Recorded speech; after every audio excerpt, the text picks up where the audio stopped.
నమస్తే, నేను Chandu. Welcome to న్యాయం కోసం కార్యక్రమం. సాధారణంగా మనం సినిమాల్లో చూస్తుంటాం, బయట రాజకీయ నాయకులు వాళ్ళందరూ అంటూ ఉంటారు, పరువు నష్టం దావా వేస్తూ అంటూ ఉంటారు. అసలు సొసైటీలో ఫేమ్ ఉన్న వాళ్ళ మీద ఈ పరువు నష్టం సంబంధించి కూడా వాళ్ళు మాట్లాడడం ఇదంతా చూస్తే అసలు ఈ పరువు నష్టం అంటే ఏంటి, పరువు నష్టాన్ని ఏ ఏ సందర్భాల్లో వేస్తారు, దీనికి సంబంధించి కూడా మనం కోర్టులో వాటిలో వింటూ ఉంటాం, న్యాయవాదులు వాళ్ళు వాదిస్తూ ఉంటారు. సో దీని మీద చాలామందికి చాలా రకాల డౌట్స్ అవి ఉన్నాయి. సో ఎవరికి ఎలాంటి డౌట్స్ ఉన్నా దీనికి సంబంధించి స్క్రీన్ పై ఉన్నటువంటి నెంబర్స్ 9121299945, 9121299962 ఈ నెంబర్స్కి కాల్ చేసి మనకి ఇవాళ ఈ న్యాయం కోసం కార్యక్రమంలో ప్రముఖ సీనియర్ అడ్వకేట్ కోటిపల్లి అయ్యప్ప గారు జాయిన్ అవుతున్నారు. వారు ఎంటెక్, ఎంబీఏ, ఎల్ఎల్ఎం, అదేవిధంగా ఎంఏ ఎకనామిక్స్ చేశారు, సీనియర్ అడ్వకేట్గా ఉన్నారు. కోటిపల్లి అయ్యప్ప గారు నమస్కారం, వెల్కమ్ టు న్యాయం కోసం. అయ్యప్ప గారు, మనం వింటూ ఉంటాం పరువు నష్టం దావా అని. అట్లా అసలు పరువు నష్టం అంటే ఏంటి, ఏ ఏ సందర్భాల్లో దీనికి సంబంధించి కోర్టులో వింటూ ఉంటాం, ఏం చెప్తారు దీనికి సంబంధించి? మనకి పరువు నష్టం అనేది ఒక వ్యక్తి యొక్క పరువు ప్రతిష్టలకి సమాజంలో భంగం కలిగి, వాళ్ళ యొక్క వ్యాపార ఆర్థిక లావాదేవీలకి నష్టం కలిగి, ఈ విధంగా ఎవరైనా వ్యవహరించినట్లయితే దాన్ని పరువు నష్టం అంటారు, డిఫర్మేషన్. ఇది రెండు రకాలుగా మనం డిఫర్మేషన్ అనేది దావాలని మనం వేసుకోవచ్చు, క్రిమినల్లో అలాగే సివిల్లో కూడా. అది క్రిమినల్లో ఐపీసీ 499 అండ్ 500 సెక్షన్స్ ప్రకారం మనకి ఎవరైతే పరువు నష్టం కలిగించారో దానికి సరైన ఆధారాలతోటి మనం కోర్టులో నిరూపించగలిగితే 2 సంవత్సరాల వరకు జైలు ఉంటుంది, అదేవిధంగా వాళ్ళకి ఫైన్ కూడా ఉంటుంది. సివిల్ నేచర్ ఆఫ్ సివిల్ దావా కూడా మనం వేసుకోగలిగితే వాళ్ళకి ఆర్థిక పరమైనటువంటి నష్టం ఎంతవరకు కలిగింది దాన్ని బేస్ చేసుకుని దావా అనేది వేసుకోవడం జరుగుతుంది. దాని ప్రకారం కోర్టు అనేది వాళ్ళకి జరిగినటువంటి నష్టం ఎంత మేరకు ఉంది అని చెప్పి దాని మీద విచారించి సాక్షుల్ని అన్ని విచారించిన తర్వాత వారికి నష్టపరిహారం వేయడం జరుగుతుంది. సాధారణంగా ఇప్పుడు పరువు నష్టం అనేది ఎలా చేకూరుస్తారు అని అడగచ్చు. అంటే సామాజిక మాధ్యమాల్లో ఒక వ్యక్తిని కించపరచడం, అలాగే ఆ వ్యక్తి యొక్క పరువు ప్రతిష్టలకి భంగం కలిగేలాగా, వారి కుటుంబ సభ్యులకి భంగం కలిగేలాగా, వాళ్ళ చేసేటువంటి ఆర్థిక కార్యకలాపాలకి భంగం కలిగేలాగా ఎవరన్నా ప్రవర్తించి అసత్యపూరితంగా ఏదైనా సరే ఒక ఎలిగేషన్ వాళ్ళు సర్క్యులేట్ చేసినా దాన్ని ప్రత్యక్షంగా కానీ పరోక్షంగా కానీ ఎవరైనా పాల్పడితే వారి మీద పరువు నష్టం అనేది వేయొచ్చు. రైట్. అయ్యప్ప గారు, అదేవిధంగా ఎలాంటి అంశాలని పరిగణలోకి తీసుకుంటారు ముఖ్యంగా ఈ పరువు నష్టం వేసేటప్పుడు? అంటే సామాజిక మాధ్యమాల్లో కానీ, ఏదన్నా మీడియా ఛానల్లో కానీ, అలాగే సమాజంలో కొంతమంది జనసమూహం ఉన్నప్పుడు వాళ్ళు పరువు ప్రతిష్ట కించపరిచిలో మాట్లాడటం కానీ, వేరే మూడో వ్యక్తి దగ్గర ఈ వ్యక్తి యొక్క పరువు ప్రతిష్టలకు భంగం కలిగేలాగా వ్యవహరించడం కానీ, ఇటువంటి అన్ని అంశాలని కూడా పరువు నష్టం కింద మనం పరిగణలోకి తీసుకోవచ్చు.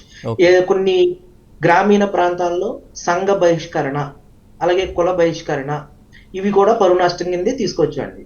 అంటే సంఘ బహిష్కరణ అంటే గ్రామీణ ప్రాంతాల్లో కొన్ని కుల సంఘాలని, కొన్ని వీధి సంఘాలని ఇటువంటివన్నీ ఉంటాయి. అక్కడ పెద్దలు ఏం చేస్తారంటే అక్కడ రాజకీయ నాయకుల యొక్క మాటలు విని ఆ సంఘంలో ఎవరైనా ఒక విషయం ఈ రాజకీయ నాయకుల యొక్క అండదండలతోటి వాళ్ళని బహిష్కరించడం, ఇటువంటి చాలా కేసెస్ మనం చూస్తున్నాం. దాంట్లో క్రిమినల్ కేసులు కూడా మనం పెట్టచ్చు, పోలీసుల దగ్గరికి వెళ్ళి మనం కంప్లైంట్ ఇవ్వచ్చు, అదేవిధంగా సివిల్ దావా కూడా వాళ్ళ మీద వేయచ్చు. ఓకే. పరువు నష్టానికి సంబంధించి చాలామంది ఈ పరువు నష్టం దావా వేస్తూ ఉంటామని మాట్లాడుతూ ఉంటారు, కానీ నిజంగా అవి ఆధారాలతో సహా నిరూపించుకోవాల్సిన అవసరం ఉంటుందా కోర్టులో, లేదంటే కేవలం ఆరోపణలే సరిపోతాయా, దానికి ప్రూవ్ చేసుకోవాల్సిన అవసరం ఉంటుందా? ఖచ్చితంగా ప్రూవ్ చేసుకోవాలండి. ఏదైతే ఇప్పుడు చిరంజీవి గారు బ్లడ్ బ్యాంక్ మీద, జీవిత రాజశేఖర్ గారు కొన్ని బ్లడ్ అమ్ముకుంటున్నారని కొన్ని ఆరోపణలు అయితే చేయటం జరిగింది. దాని మీద అల్లు అరవింద్ గారు అది తీసుకెళ్లి కోర్టులో దాన్ని దాఖలు చేయడం జరిగింది. పరువు నష్టం ఎంత మేరకు జరిగిందని కోర్టు దానికి సాక్ష్యాలు అడిగితే వీళ్ళు సామాజిక మాధ్యమాలు కొన్ని మీడియా ఛానల్ ద్వారా బ్లడ్ బ్యాంక్ మీద అనుచితమైనటువంటి వ్యాఖ్యలు చేయడం జరిగింది.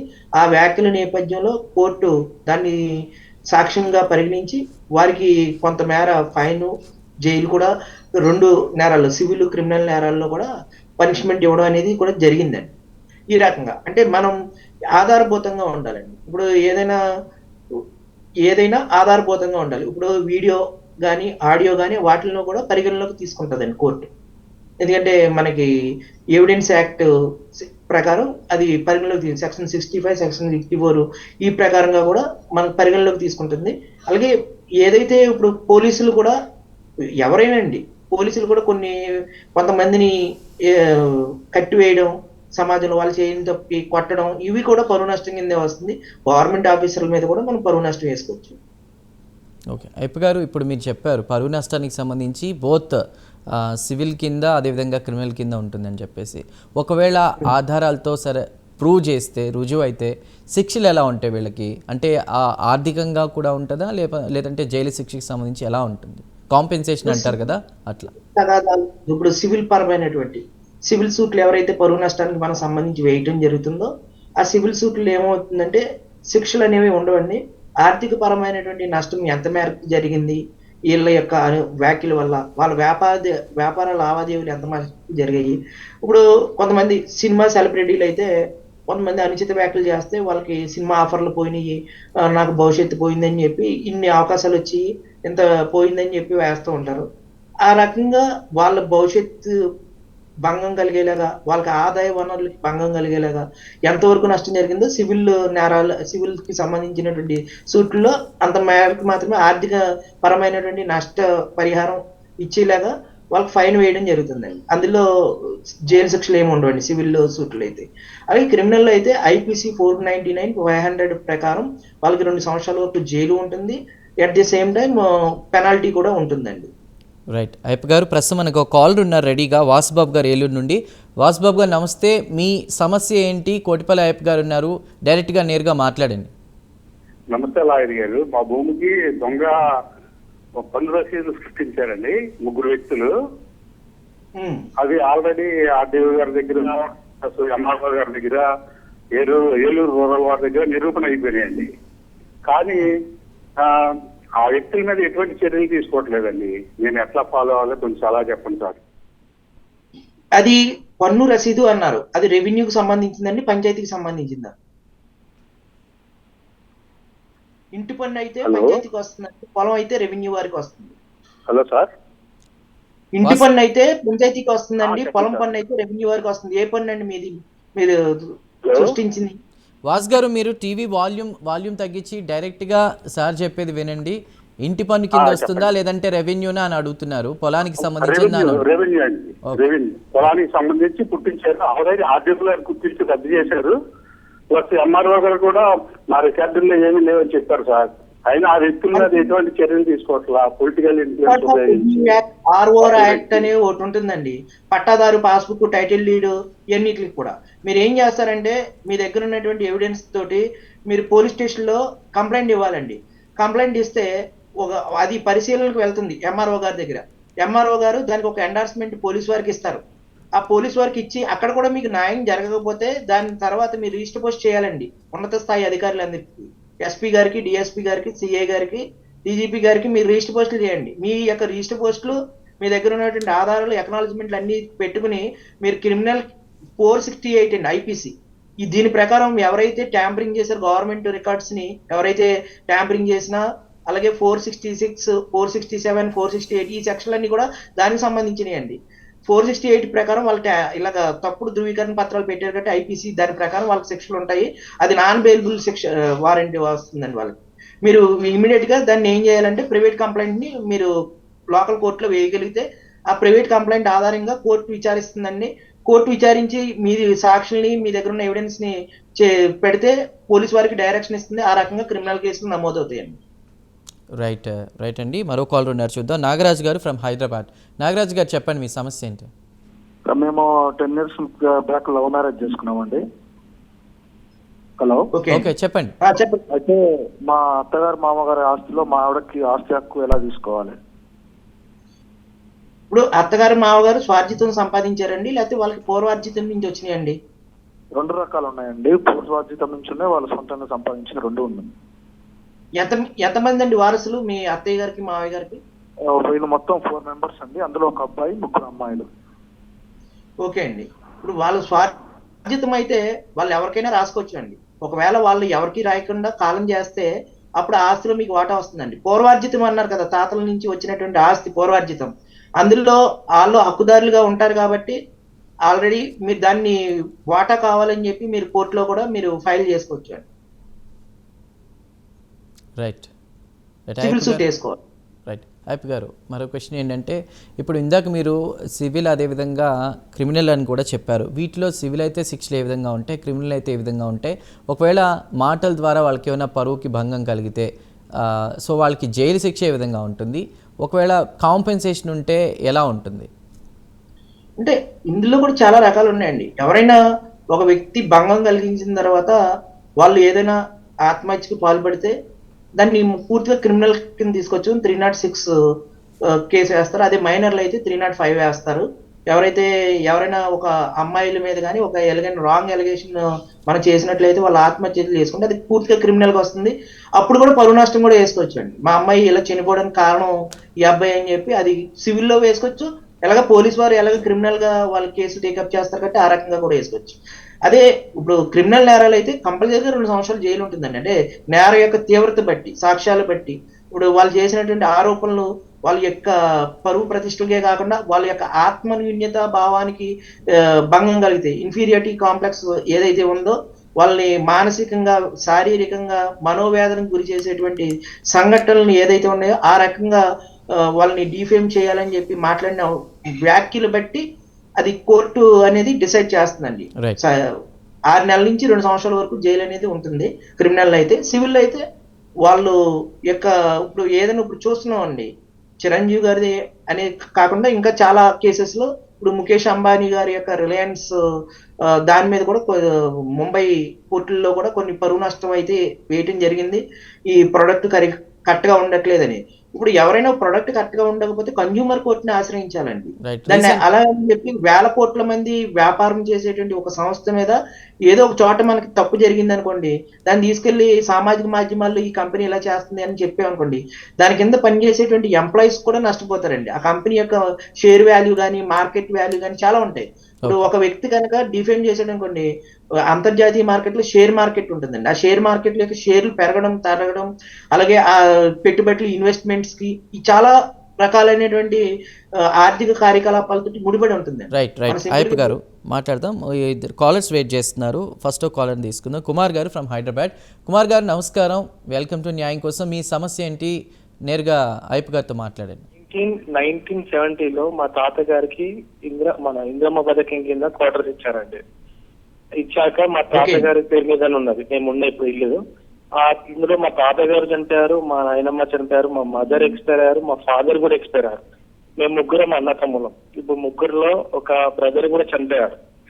సో మేము ఇప్పుడు ఇద్దరమే ఉంటున్నాం. ఇప్పుడు ఆ ఇల్లు మేము డిస్మాంటిల్ చేసి మళ్ళీ కట్టుకోవాలంటే మాకు మున్సిపల్ నుంచి పర్మిషన్స్ అవన్నీ అడుగుతున్నారు.